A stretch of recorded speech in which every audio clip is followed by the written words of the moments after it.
Teacher Angelo. Halika kayo, samahan niyo akong sayawin at kantahin ang Pen Pen ni Sarah Pen.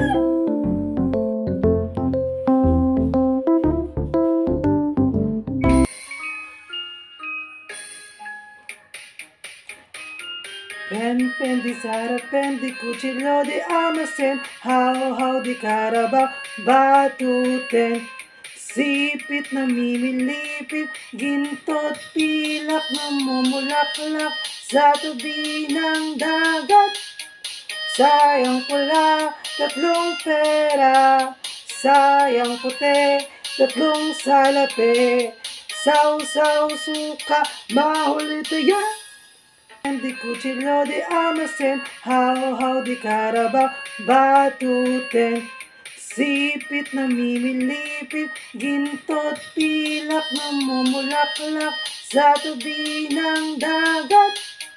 Sayang pula, tatlong pera, sayang puti, tatlong salapi. Sausaw suka, mahuli tayo. Magandang gabi po ma'am. Ako po ulit si Mark Angelo Simojong. At ang aking pong kinanta na awiting bayan ay Pen Pen di Sarah Pen. Ang Pen Pen di Sarah Pen po ay isang kilalang kantang pambata sa Pilipinas na isinulat ni Emil Sanglay. Ang kantang ito ay madaling kantahin at may mga tunog o tugma na masaya. Kaya gustong-gusto ito ng mga bata na katulad ko. Katulad ko po no kabataan ko po ay paborito ko po itong kantahin, at ito din po ang napili kong nakantahin kasi po naging bahagi na din po ito ng kulturang Pilipino, o naging bahagi na rin po ito ng aking kabataan. Madalas po ito namin laruin, na kung saan po ay madalas po namin itong kantahin nung kabataan ko po, at sa mga paaralan katulad ng po mga kaklase ko po, saka po ng pag nagkakaroon po ng konting salo-salo sa aming pamilya. Tapos ito din po ay isang chant o tula, at madalas po itong ginagamit sa mga pagpili sa taya. Kunyari po sa